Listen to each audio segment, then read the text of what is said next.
Hello friends, कैसे हो? I hope आज आप अच्छे होंगे।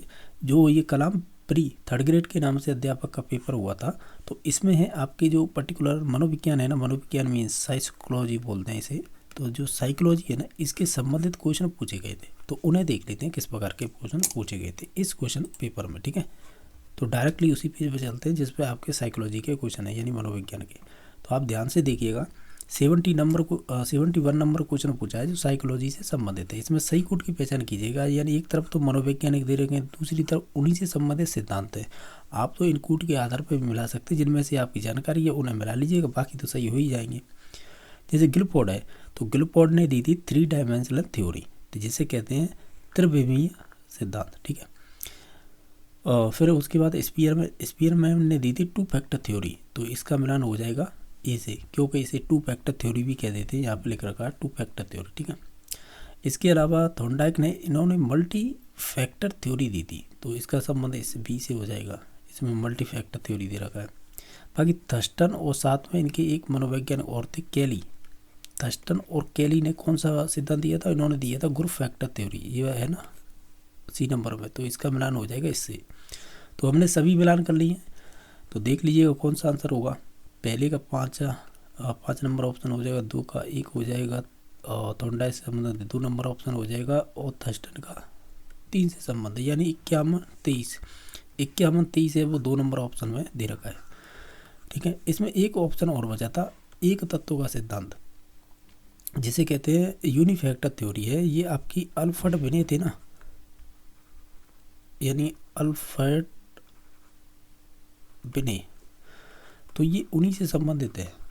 अल्फ्रेड बिने, इन्होंने यूनिफैक्टर थ्योरी दी थी, यानी एक तत्व, यानी यूनिफैक्टर थ्योरी बोलते हैं। इसकी बहुत आलोचना होती है, मैं बार बार बताता हूँ। इन्होंने कहा था जो साइकोलॉजी अच्छी जानता है वो अच्छा गणितज्ञ भी हो सकता है, अच्छा और भी चीज़ें कनेक्ट कर सकते हैं। जैसे कोई साइकोलॉजी जानता है तो निश्चित तौर से वो अर्थशास्त्री भी हो सकता है। तो यानी इन्होंने ये कहा था एक चीज़ में होशियार तो आप सभी में होशियार। फिर इसकी आलोचना हुई, फिर इसके बाद 2 फैक्टर थ्योरी, फिर 3 फैक्टर थ्योरी, फिर मल्टी फैक्टर थ्योरी, फिर मल्टी इंटेलिजेंस, फिर ग्रुप फैक्टर, यानी ये बहुत सारी सिद्धांत आए बाद में। और फिर लास्ट में हार्वर्ड गार्डन का तो चलता ही है मल्टी इंटेलिजेंस।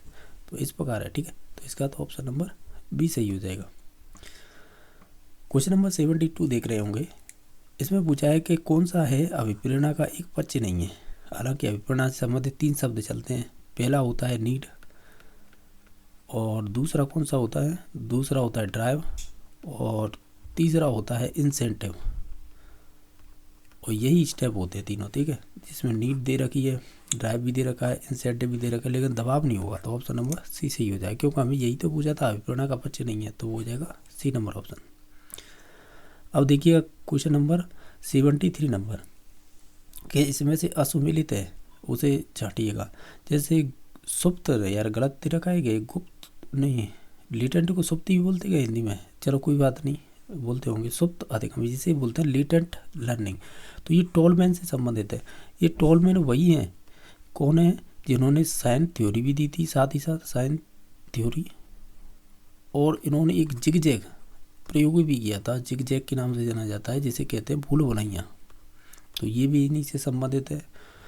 और क्या है इनसे संबंधित? यही है। ठीक है, तो ये सही बात है। बाकी बांडुरा है अनुभवजन्य अधिगम, ये गलत है। जब भी एक्सपीरियंशियल लर्निंग की बात होगी ना, तो इसमें नाम आता है कॉल रोजर्स। ठीक है, ये ध्यान रखना, ये मानवतावादी हैं। मानवतावादी मीन्स ये है कि ये ह्यूमनिस्ट की बात करते हैं। इनके साथ एक और मनोवैज्ञानिक जुड़े हुए हैं, मैस्लो, ये भी कहते हैं।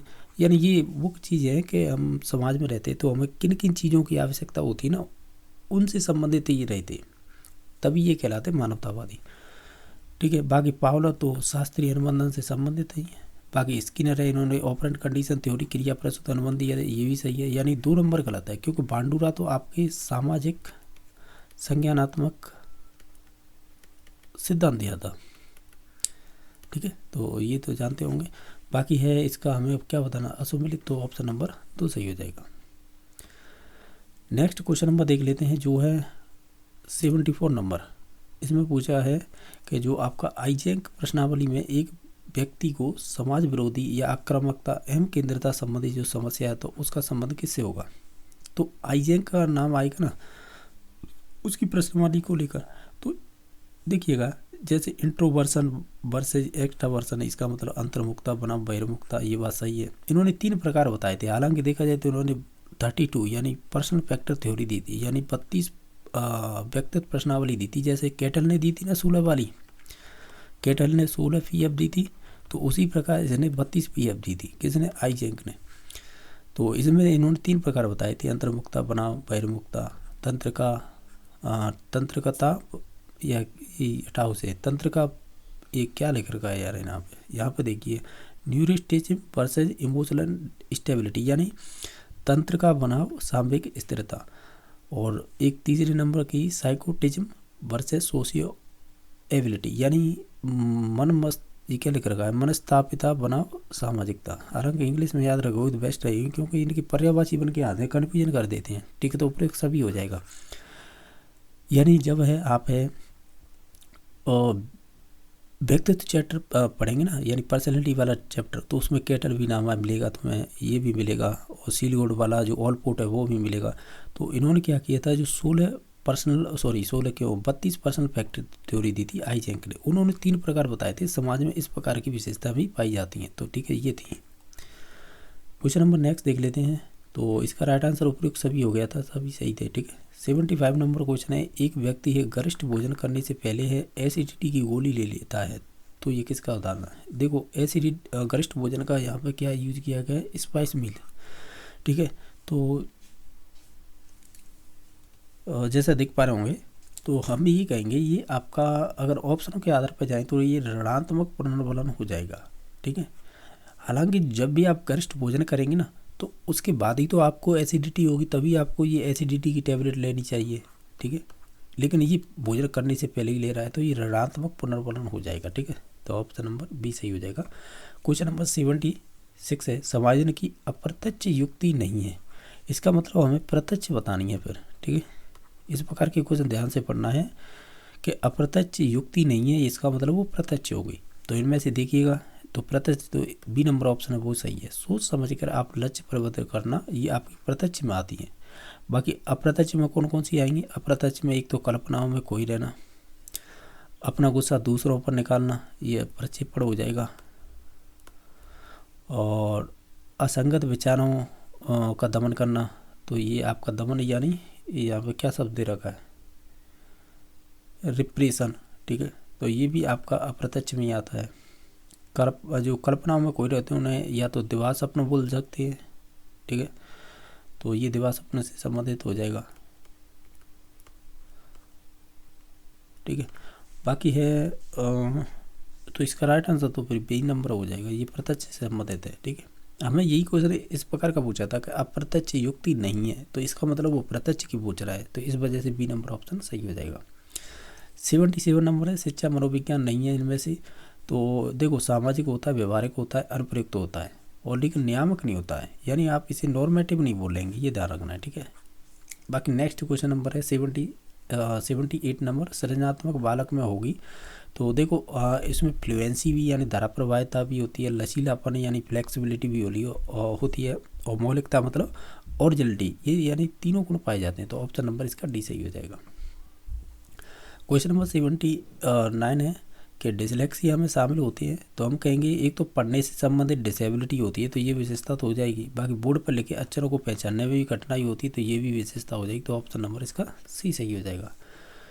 क्वेश्चन नंबर 80 है, असंगत युग्म चयन कीजिएगा, यानी इसमें से गलत है वो चूज करना है। जैसे बीजमैन ने बीजकोश की निरंतरता का सिद्धांत दिया था, ये बात सही है। मेंडल ने पृथक्करण का नियम दिया था, ये भी बात सही है। फ्रांसीसी गाल्टन है इसका नाम, तो इन्होंने जीव सांख्यिकी दी थी जिसे बायोमेट्री कहते हैं, तो ये भी बात सही है। लेकिन लेमार्क है ना, इन्होंने प्रत्यागमन का सिद्धांत नहीं दिया था, तो ये तो आपके सोरेनसन ने दिया था। ठीक है, जब हेरिडिटी की वाले, यानी जब हम विकास पढ़ते हैं ना, तो विकास में 2 चीज़ें पढ़ते हैं, एक तो हेरिडिटी पढ़ते हैं और दूसरी चीज़ पढ़ते हैं हम एनवायरनमेंट।